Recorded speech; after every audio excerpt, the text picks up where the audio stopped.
Shalom, mis hermanos. Vamos a entrar en la enseñanza titulada Tarria, que quiere decir semilla o sembrar, que está ubicada en Levítico 12 y Levítico 13. Son dos capítulos dedicados a esta parashá, donde hablan de la purificación de la mujer después del parto y de las leyes acerca de la lepra. Les quiero comentar algo de comenzar, una información que está en el Midrash con respecto a que el niño, después de nacido, tenía que ser presentado al 8º día delante del Eterno para ser circuncidado. Y la razón es que la persona, una vez después de nacido, necesitaba por lo menos un día de santificación en el Shabbat. O sea, Dios le permitía a cada ser que viniera a este mundo que se santificara por lo menos un día en el Shabbat. De aquí, mis hermanos, la importancia del Shabbat. Miren ustedes todas las connotaciones que tiene el Shabbat, el día de reposo. Por eso al niño se le exigía que tuviera 8 días, porque una vez que cumple 8 días ya por lo menos tuvo que haber pasado por lo menos por un Shabbat. Por lo menos por un Shabbat. No podía ser antes, porque de esa manera él quedaba santificado a través de ese mandamiento, y de esa manera entonces era digno, vamos a decirlo así, de ser presentados en el Eterno. Por eso, mis hermanos, les digo yo a ustedes que guardar el Shabbat es un milagro de Dios. Es una bendición. Si usted guarda el Shabbat, hermanos, usted no sabe las riquezas que vienen sobre su vida, espirituales y materiales. Dios va a abrir los cielos. ¿Por qué? Porque el Shabbat es señal de pacto entre Él y su pueblo. El Shabbat, no como lo guardan algunas personas. No, el Shabbat comienza el viernes en la tarde y comienza con una cena, como les he enseñado yo, y termina el sábado en la tarde con una oración despidiendo el día. Entonces, eso que nosotros hacemos nos santifica. Eso nos santifica a nosotros. ¿Por qué, mis hermanos? Porque es el día escogido por Dios para reunirse con su pueblo. Y cuando usted está cerca de Dios, ¿qué pasa? Se santifica. Usted queda santificado a través de su presencia. Él escogió y determinó el Shabbat, o el 7º día, para estar con Él. Cuando nos acercamos a Él, cuando venimos y estamos cerca de Él, entonces nos santificamos. Entonces, ¿qué sucede? El niño se requería de que el niño tuviese por lo menos la oportunidad de un día de Shabbat para estar preparado para ser circuncidado. ¿No le parece algo maravilloso? Yo quiero que a través de todo esto, hermanos, nosotros comencemos a valorar más el Shabbat.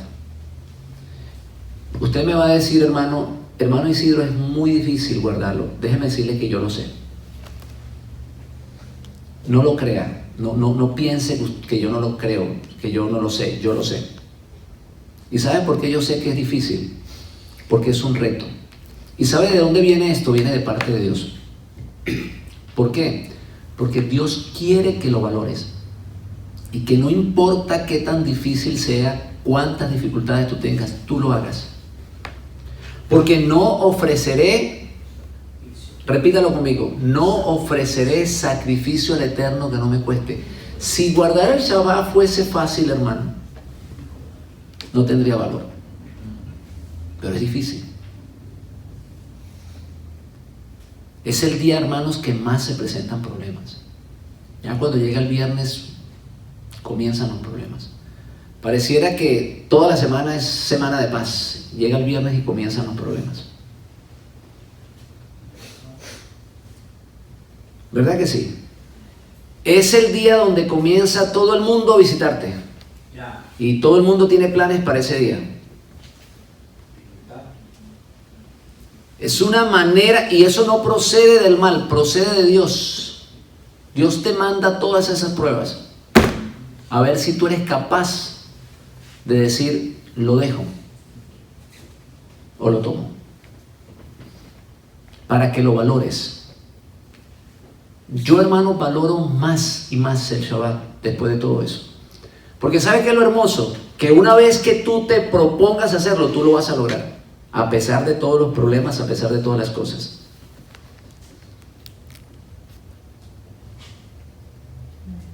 De todas las dificultades que te sucedan, cuando tú te propones hacerlo, tú lo vas a hacer. Porque Dios te va a dar la victoria, porque en tu alma hay el deseo de santificar ese día para Él, de estar con Él. Decirle, Señor, yo te necesito. Mis hermanos, necesitamos de Dios. Así como la persona que está enferma necesita ir al médico. Nosotros necesitamos de Dios. Y Él nos cita en este día para darnos su amor, su cariño, su paz. Para hablarnos. Ese es el día que Él escogió. Es la cita del médico o la cita que el médico te dio. El médico miró todo su schedule o itinerario y dijo, bueno, mira, te puedo recibir tal día, a tal hora. A veces los abogados que están muy ocupados también. Yo les garantizo a ustedes que si el presidente de esta nación les dice tal día, a tal hora, usted va a tener la oportunidad de venirme a visitar.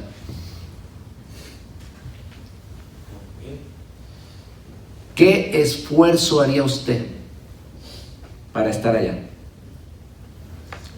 Si no tiene plata, pide plata prestada para comprarse el mejor traje.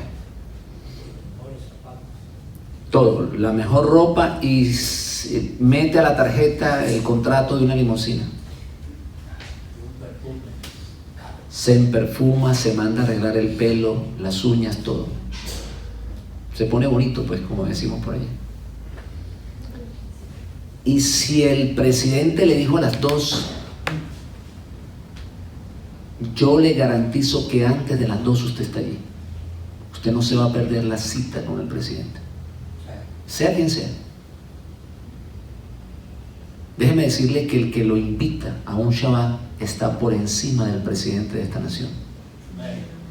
Amén, hermanos. Él le hace la invitación. Por encima de todos los gobernantes del mundo. Él es el creador y señor del universo. Entonces, hermano, no deje plantado a ese Señor. No deje plantado al Dios que hizo todas las cosas. Amén. Aleluya. Se requería entonces de ¿qué cosa? De un día de Shabbat para ser acto, para estar preparado para poder ser presentado al Eterno. El Shabbat lo santificaba,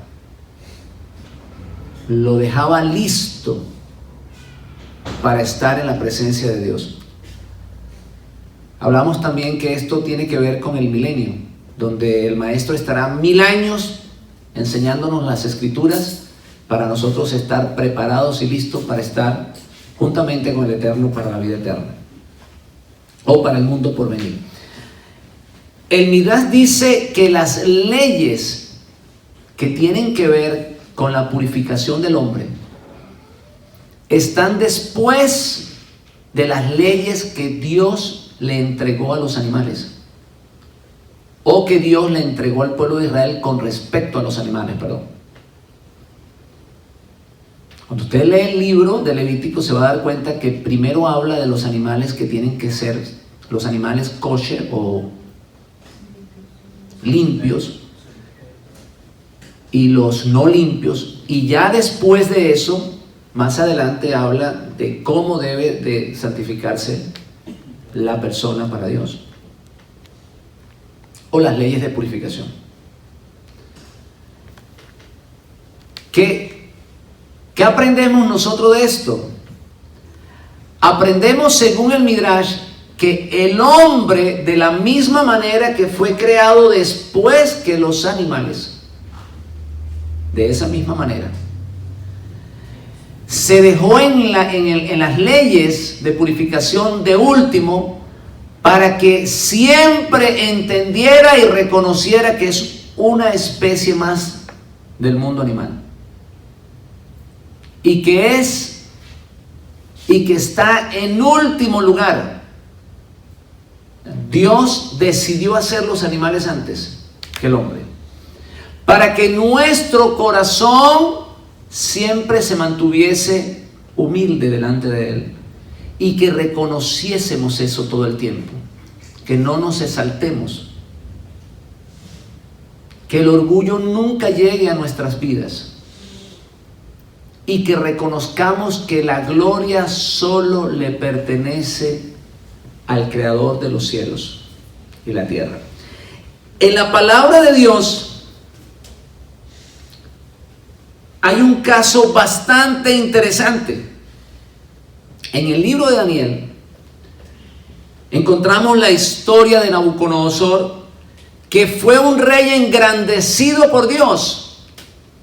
Todos aquellos que hemos leído el libro de Daniel nos damos cuenta que Nabucodonosor era un rey pagano que Dios usó para humillar al pueblo de Judá, porque había dejado a Dios, habían violado la ley, y entonces Dios los entregó en manos de Nabucodonosor y engrandeció a Nabucodonosor con esto. Le entregó el poderío y el reino de toda esa área. Más adelante, Nabucodonosor se le olvida esto. Y la palabra de Dios dice que todo esto vino sobre el rey Nabucodonosor al cabo de 12 meses, después que él había entendido, que Daniel le había dicho, ¿verdad?, que Dios lo había engrandecido. Él había visto la estatua, ¿verdad?, la cabeza de oro y todo lo que ya nosotros conocemos. Y Daniel le aclara, le dice: rey, tú eres esa estatua. Dios te ha entregado los dominios de la tierra. Pero pasó un tiempo y a él se le olvida eso. Y eso es lo que está diciendo la palabra de Dios. Dice: al cabo de 12 meses, paseando él por el palacio real de Babilonia, habló el rey y dijo: ¿no es esta la gran Babilonia que yo, ojo con esto, que yo edifiqué? Se le había olvidado que quien lo había puesto allí había sido Dios. Y cuando nos olvidamos, hermano, que Dios es el que nos engrandece, estamos en grandes problemas. ¿Continúo? La edifiqué para casa real con la fuerza de mi poder. En otras palabras, todo lo que yo he hecho, lo hice con mis fuerzas. Dios aquí no tiene nada que ver en esto. Se robó la gloria del Eterno para él. Y para la gloria de mi majestad, aún estaba la palabra en la boca del rey cuando vino una voz del cielo: a ti se te dice, rey Nabucodonosor, el reino ha sido quitado de ti hasta que reconozcas que el Altísimo tiene dominio en el reino de los hombres y lo da a quien él quiere. Y en la misma hora se cumplió la palabra sobre Nabucodonosor y fue echado entre los hombres. Ahora viene la parte que yo les estaba tratando de explicar, que el hombre fue creado después de las bestias para que nosotros reconozcamos que sin Dios somos una especie animal más y de última categoría. ¿Quiere que se lo muestre? ¿Sabes qué le sucedió a Nabucodonosor? Mire lo que dice. Fue echado de entre los hombres, lo colocaron en un corral, comía hierbas como los bueyes, se alimentaba de hierba. ¿Cómo le parece? Su cuerpo fue mojado con el rocío del cielo. En otras palabras, él vivía allá afuera. Después de ser un rey, estaba allá afuera, en los corrales. En las noches no dormía en una cama, sino que se tiraba allá en la hierba y allá dormía. Exactamente como lo hacen los animales. Fue mojado con el rocío del cielo hasta que su pelo creció como plumas de águilas y sus uñas como las de aves. ¿Se convirtió este hombre en un animal o no? ¿Verdad que sí? Él entendió, él por un momento pensó que todo lo que había hecho lo había hecho con su poder, para su gloria, y que él no necesitaba nada de Dios, y que Dios no intervino en su éxito. Entonces, ¿a dónde regresó? Al estado de un animal. Mas al fin de los tiempos, yo, Nabucodonosor, alcé mis ojos al cielo, y ahora quiero que ustedes pongan atención a lo que dice Nabucodonosor aquí. Y mi razón fue de vuelta. ¿Sabe qué está diciendo Nabucodonosor? ¿O qué dice la palabra aquí? Que cuando usted no le da la gloria a Dios, usted pierde la razón. Cuando usted no está dándole la gloria a Dios, usted pierde su razón. En otras palabras, se vuelve un loco, para decirlo de esa manera. Se volvió loco. Entonces, cuando él miró al cielo, ¿verdad?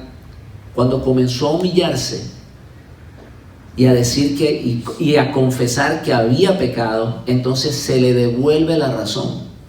Una persona, hermanos, que no toma en cuenta a Dios es una persona que no tiene razón. Es un animal más. Así de sencillo. Y hace cosas que los animales no hacen, y peores. Ya de esto hemos hablado bastante. Mi razón me fue de vuelta, y bendije al Altísimo, y alabé y glorifiqué al que vive para siempre, cuyo dominio es eterno, y su reino por todas las edades, y todos los habitantes de la tierra son considerados como nada. Y él hace según su voluntad en el ejército del cielo y en los habitantes de la tierra, y no existe nadie que le detenga su mano. Lo que él decide hacer, lo hace. ¿Estamos de acuerdo?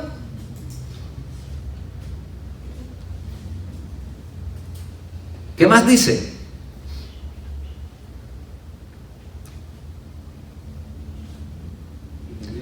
En el mismo tiempo mi razón fue devuelta, y la majestad de mi reino, mi dignidad y mi grandeza volvieron a mí, y mis gobernantes y mis consejeros me buscaron, y fui restablecido en mi reino, y mayor grandeza me fue añadida. Dios es tan bueno, hermanos, que cuando usted reconoce que ha fallado, Dios le devuelve todo lo que usted ha perdido y le añade más. Eso fue lo que le pasó a él. Ahora yo, Nabucodonosor, alabo, engrandezco y glorifico al Rey del cielo, porque todas sus obras son verdaderas, sus caminos justos, y él puede humillar a los que andan con soberbia. Entonces, el hombre fue creado después de la bestia para que nunca hubiese soberbia en su corazón, para que nunca se engrandeciera, para que reconociera siempre que por encima de él está alguien a quien debe de obedecer, a quien tiene que darle cuentas. Y cuando el hombre decide no hacerlo, entonces Dios lo coloca dentro de esas especies animales y lo coloca allá, en el último lugar.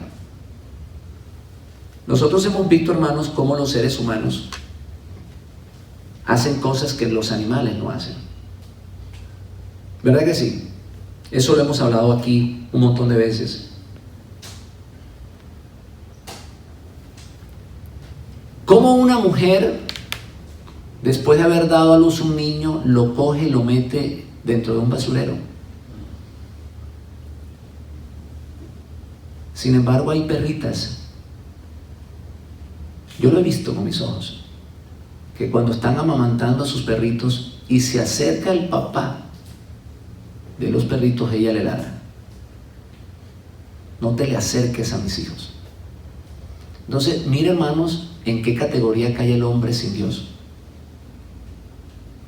Miren qué categoría cae. Ese perrita o esa perrita tiene más razón que ella. Yo nunca me he imaginado un animal, una perrita o una vaca o lo que sea, una burrita, yendo a una clínica de aborto. Sin embargo, el ser humano lo hace. El animal jamás trata de extinguir ¿cómo se dice extinguir? Extinguir su raza. El tigre no se come un tigre, pero el hombre sí mata al hombre y trata de destruirlo. Y eso, hermano, nos enseña por qué razón el hombre fue creado después que los animales. Hoy vamos a hablar, hermanos, porque el título de la parashá es siembra o ser sembrado, de la importancia de nosotros ser sembrados, de por qué es necesario que nuestras vidas fueron sembradas. Aquí en la parashá de hoy habla de las leyes con respecto a la lepra y cómo la persona, es una enfermedad parecida a la lepra, eran unas manchas blancas que salían en el cuerpo de la persona, y cuando esas manchas salían, por orden del sacerdote, esa persona tenía que ser sacada del campamento de Israel o del lugar o de la tierra de Israel y llevada a un lugar exclusivo, ¿verdad?, donde él no podía acercarse al resto de las personas. O sea, él estaba encarcelado, lo que hoy conocemos como cuarentena. Te encierran en un hospital, te encierran en un lugar. Yo recuerdo que en Venezuela estaba el hospital para los tuberculosos. ¿Cómo se le llama? Era un hospital exclusivo para ellos, cuando la tuberculosis era una enfermedad bastante contagiosa, creo que era contagiosa, ¿no? Entonces, me acuerdo siempre de eso, me acuerdo que era un lugar exclusivo para ellos. Y esto, hermanos, es parecido a lo que sucedía allá en Israel. Cuando la persona pecaba, entonces venían estas manchas sobre la persona. Si no se arrepentía, esa persona eran sacadas del campamento. Esto lo vemos nosotros cuando sale el pueblo de Israel de Egipto y la hermana de Moisés habla mal de Moisés. Se dan cuenta de que ella fue sacada del campamento. Ella estaba afuera y no podía entrar. Entonces, ¿por qué se titula siembra? Por eso, porque la persona se le considera muerta cuando peca. Y a los muertos hay que enterrarlos. Igualmente a la semilla hay que sembrarla para que pueda dar un nuevo fruto. Entonces, Dios estaba buscando con todo esto, ¿qué cosa? Que la persona allá en ese lugar, ¿verdad?, de sufrimiento o allá alejado de la presencia de Dios, alejado del pueblo de Dios, de alguna manera añorara o extrañara o deseara regresar, y Dios buscaba el arrepentimiento de la persona. En otras palabras, Dios, hermanos, utilizaba esta lepra o esta enfermedad como un acto de misericordia. Por eso les explicaba que todo procede de Él. De Él y para Él son todas las cosas. De Él procedía eso. Él la enviaba con el fin de que nosotros o la persona reconociera que había hecho algo malo y le estaba dando una oportunidad de restaurarse para que pudiera regresar y disfrutar de nuevo de la gloria de Dios. Las personas que no quieren la ley, no entienden que la entrega de la ley para Israel es el acto más grande de misericordia que Dios puede tener con un pueblo. Porque a través de la ley el pueblo podía entender qué animales comer y qué animales no comer. Cómo debía de mantenerse saludable.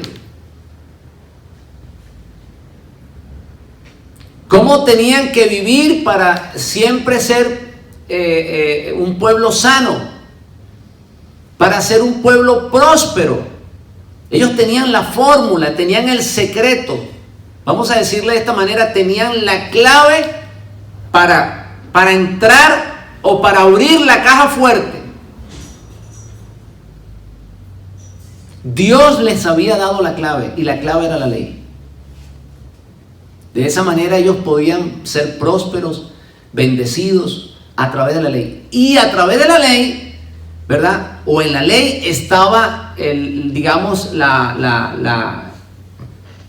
las leyes de la lepra, y era que la persona en el momento que pecaba, la lepra caía en la puerta o caía en las paredes, y era un aviso que Dios le estaba diciendo. Hoy en día no lo tenemos. Hoy no tenemos esos avisos. Pero el pueblo de Israel sí contaba con esa bendición. En otras palabras, frena, porque te puede venir algo peor.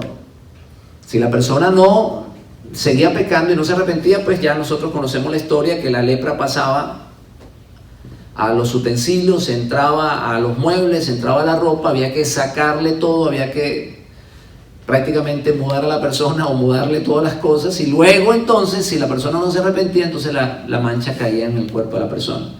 Pero Dios le daba una oportunidad, hermanos, de parar, de frenar. Por eso le digo, hermano, que mirar la ley desde ese punto de vista es algo maravilloso. Dios le daba oportunidades a su pueblo de rectificar su pecado.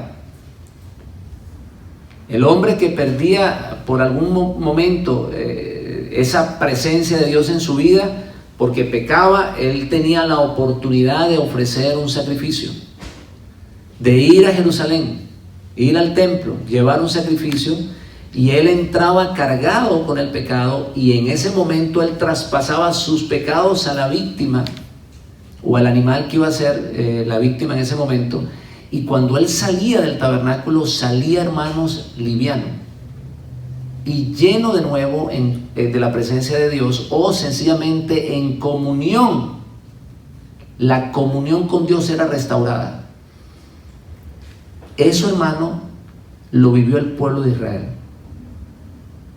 Decir que la ley, hermanos, es algo malo para el pueblo de Dios es no tener conocimiento absolutamente de la Biblia, porque era una bendición.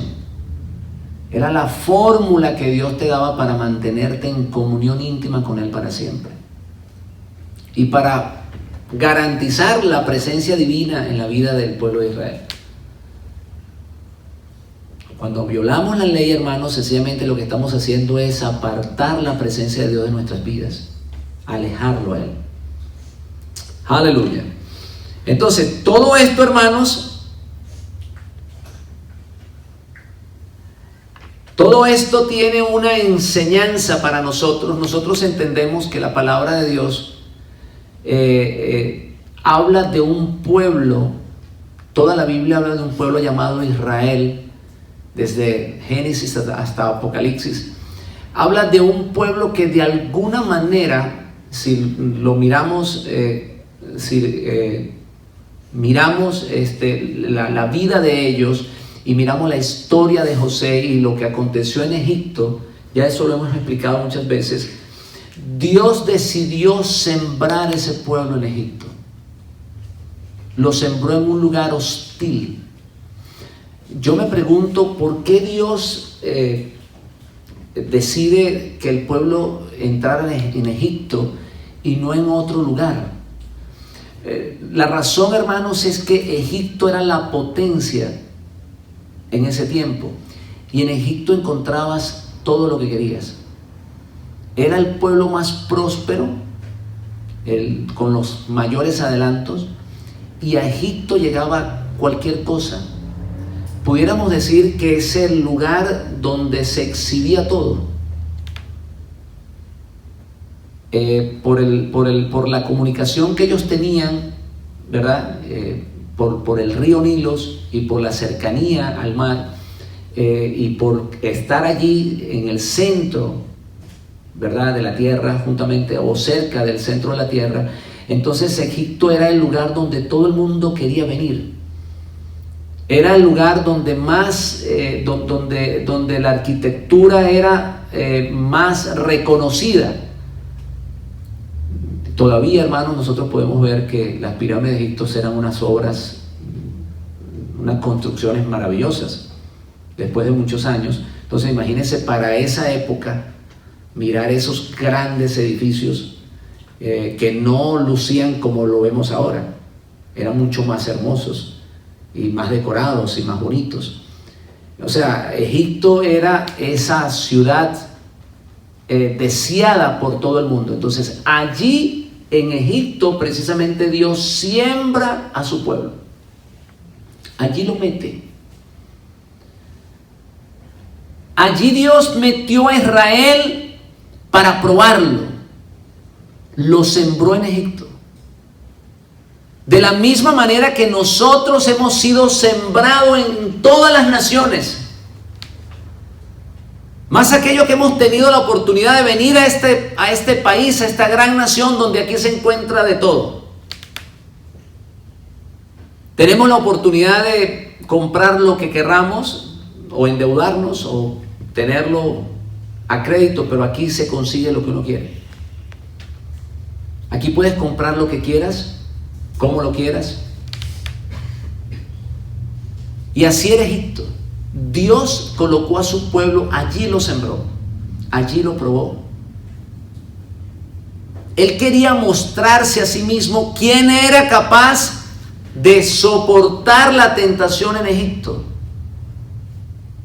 ¿Quién era capaz de mantenerse en santidad para él en Egipto? ¿Y quién iba a guardar la palabra que Abraham les había entregado? Y que a su vez Isaac y a su vez Jacob y los patriarcas. O los hijos de Jacob.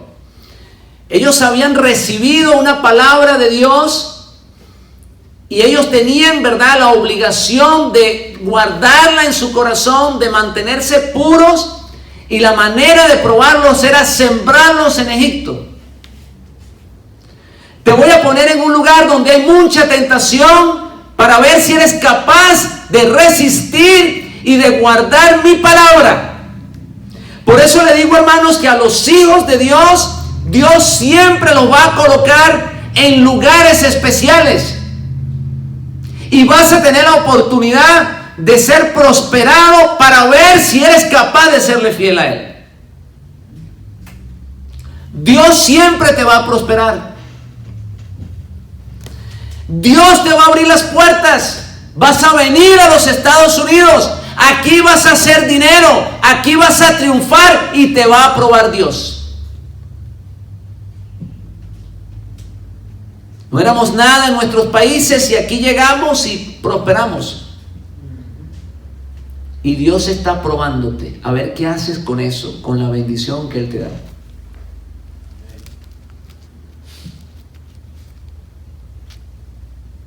Él te está probando, ¿sabes por qué? Porque en algún momento te va a llamar. Los hijos de Israel, aquellos que se mantuvieron fieles a la palabra, estaban en Egipto, pero su corazón estaba en otro lugar. Ellos sabían que un día Dios los iba a visitar y los iba a sacar de allí. Pero habían otros que sencillamente decidieron abrazar los beneficios de vivir en el país más grande de la época.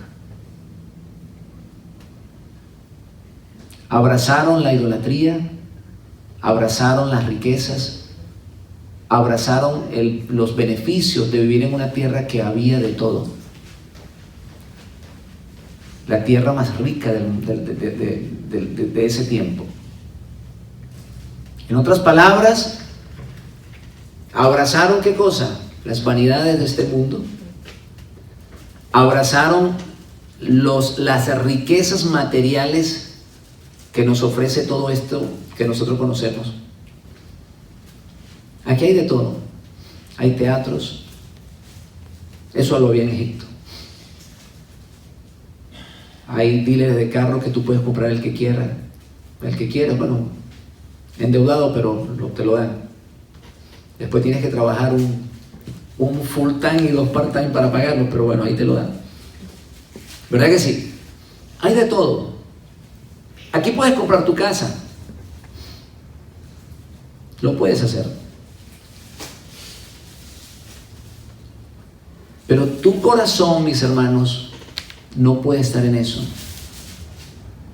¿Por qué? Porque en cualquier momento Dios te va a llamar.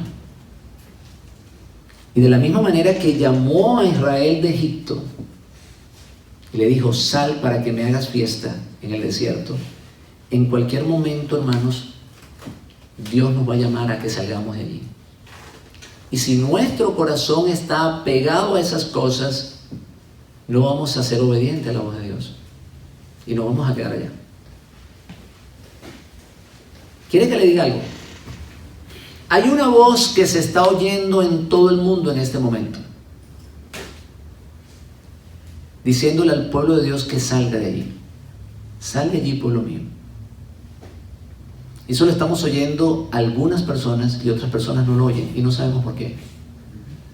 Y yo me atrevo a decir, hermanos, que la persona que no lo oye es porque está demasiado aferrado a lo que ofrece el mundo allá afuera. Y dentro de lo que ofrece el mundo, ofrece religiones. Él está aferrado a su religión. Él está muy feliz con todo lo que tiene, disfrutando de las fiestas, del carro, de los viajes, de los placeres. Él está ya muy feliz en eso. Pero la voz se está oyendo. Pero él, su corazón lo sembró allá. No quiso nacer de nuevo. Se conformó con lo que estaba ofreciendo el mundo. Lo mismo que sucedió cuando Moisés sacó al pueblo de Israel.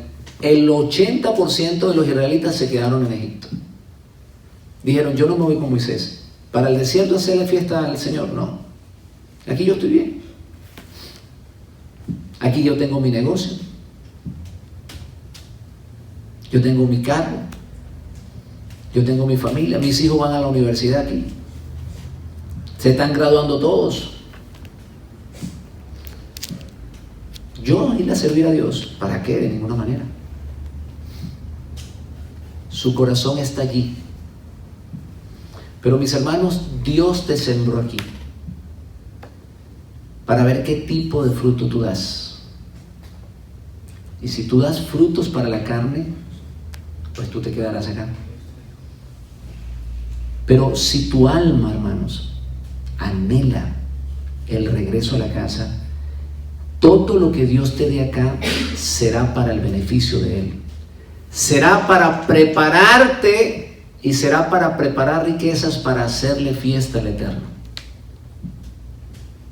Y todo el dinero que Dios te da, hermanos, es para eso. Es una prueba, porque Él te lo entrega. A ver si estás en la capacidad de irle a hacerle fiesta en el desierto. El desierto significa, hermanos, salir del mundo. En el desierto las cosas no son buenas. En la noche hace frío, en la mañana un calor tremendo, no hay agua, no se puede comer muchas cosas porque no hay. Lo que hay es bastante animales, alacranes, culebras, eso sí hay allá. Pero allá te manda Dios. ¿Y sabes qué te dice? Si sales del mundo y te vas al desierto conmigo, yo te voy a proteger. Tú vas a estar bajo mi gloria. Y aunque tú estés en momentos difíciles y aunque tú le des la espalda al mundo y nadie te quiera, yo voy a estar contigo. Y por eso el apóstol Pablo dice, si Dios está con nosotros, ¿quién contra nosotros? Tú tienes que estar dispuesto a irte al desierto con Dios y a dejar todo eso que algún día Él, Dios, te dio. Porque Dios te está probando si eres capaz de soltarlo o no. De la misma manera que serán probadas las personas en el milenio, ahora mismo nosotros estamos siendo probados. Y te voy a decir algo más, te lo voy a repetir. Dios te va a bendecir. Dios te va a bendecir grandemente. Y vas a hacer cabeza y no cola. ¿Y sabe para qué lo va a hacer? Para probarte. A ver si eres capaz de serle fiel a Él. Porque si en lo poco le eres fiel, en lo mucho te va a poner. Si te conformaste con esa bendición, ahí te quedas con esa. No te va a dar nada más.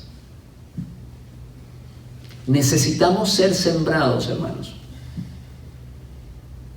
A nosotros nos quitaron a Mashiach, nos quitaron el pacto, nos quitaron las promesas,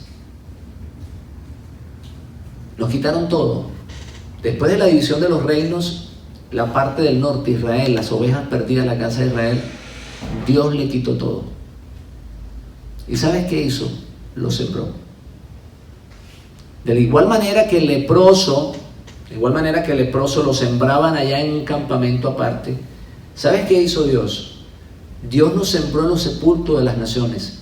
En otras palabras, la tierra entera se convirtió en un cementerio donde Dios sembró a su pueblo. Y allá en el mundo, ¿verdad?, fuimos prosperados. Muchos llegaron a tener buenos negocios, muchos llegaron a ser personas exitosas, artistas, buenos médicos, en fin, cualquier cosa.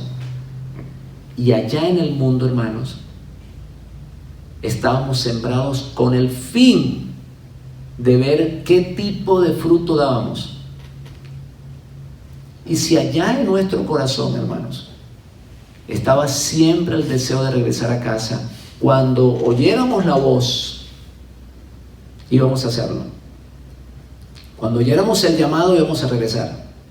Pero si nuestro corazón, ¿verdad?, hizo lo que hizo el siervo malvado, que mi amo se tarda, entonces yo me voy a gastar todo y me voy a disfrutar lo que tengo. Entonces, si tenemos esa actitud y no tenemos la esperanza de regresar a la casa, sino que nos hemos engordado con las riquezas y los beneficios o las ofertas que el mundo nos ofrece, entonces, hermanos, cuando venga la voz o ese llamado a salir de allá, no vamos a poderlo hacer. Dios espera, hermano, que demos fruto. Y nos sembró en un lugar hostil, pero también nos dio oportunidades. El mundo es un lugar hostil, pero también nos dio la oportunidad de progresar. Aquí tuvimos la oportunidad de hacer con nuestras vidas lo que queríamos, de trabajar 7 días a la semana. Dios permitió que tú lo hicieras, que no descansaras en el Shabbat, que trabajaras los 7 días para que prosperaras, para ver si eras capaz de prosperar. Dios permitió que te graduaras para ver si eso te iba a dar el éxito, que te enriquecieras, que tuvieras dinero, porque en algún día o en algún momento Él te iba a llamar. Y si tu corazón estaba allí en esas cosas, no ibas a oír el llamado de Dios. Pero si tú añorabas, si tú sentías allá en tu corazón que a pesar de todas esas cosas que tú tenías, había un vacío, entonces cuando tú oyeras la voz de Dios, ibas a regresar a la casa. Si a ti no te satisfacía, se dice así, todo lo que el mundo te ofrecía, si había un vacío en tu corazón, era porque tu corazón no estaba allí. Estabas allí físicamente, pero tu corazón estaba en otro lugar. Tú estabas esperando la redención, estabas esperando la voz de tu Padre, estabas esperando el regresar a casa. Hoy en día, mis hermanos, esa voz está oyendo. Como les dije anteriormente, habíamos perdido al Mashiach, los pactos, nos dejaron sin nada, con el deseo de que allá en el mundo nosotros extrañáramos regresar de vuelta a casa. Nuestros corazones, hermanos, deciden regresar a casa o no. O nos quedamos allá con lo que ofrece el mundo, o tomamos la decisión. Nos quedamos apacentando los cerdos y comiéndonos el pan que nos entregan las religiones, o regresar a casa del Padre donde hay abundancia de pan y riqueza. Nosotros lo decidimos. Por eso Dios nos sembró, por eso Dios nos dejó afuera, por eso nos quitó el pacto, con el deseo, mis hermanos, de sembrarnos, y que allá, sin nada de eso, cuando estemos en momentos difíciles, volteáramos al cielo de la manera que lo hizo Nabucodonosor. Estamos en la condición de Nabucodonosor, sin Dios, sin esperanza, como un animal más, o una especie más animal en el mundo. Gracias a Dios por aquellos hermanos que su corazón lo mantuvieron fiel a la palabra de Dios. Que cuando el ángel les dijo, no te conviertas en un malvado, él dijo, lo voy a hacer. Y que a pesar de todo lo que nosotros vivimos acá, siempre estaban las palabras de ese ángel allí. Y el deseo de nuestro corazón de regresar a casa. Amén. Ese deseo de nosotros volver a la casa de Israel. El deseo de tener al Mashiach de la Biblia. El deseo de tener al Dios, de regresar a la casa del Padre, el Dios de las Escrituras, el Dios de Abraham, el Dios que hizo los cielos y la tierra. Por eso fuimos sembrados allá afuera. Teníamos religión. ¿Verdad que teníamos religión? Teníamos iglesia. Pero nada de eso pudo llenar mi corazón. ¿Y saben por qué? Porque a pesar de eso teníamos sed de justicia. Todo lo que nos ofrecían no fue suficiente. Nos ofrecieron riqueza, nos ofrecieron religión, nos ofrecieron satisfacciones. Tuvimos todo lo que nuestro cuerpo quería, pero había un vacío en el alma. Y cuando oímos la voz de Dios, hermanos, pudimos regresar. Qué bueno que las personas que nos oyen hoy oigan esa voz. Que entiendan que todo lo que está ofreciendo el mundo, inclusive la religión, no importa cómo se llame, no nos está llenando, y que es necesario regresar a casa, y que es necesario regresar al verdadero Dios, que es necesario regresar a sus raíces. Shabbat Shalom para todos.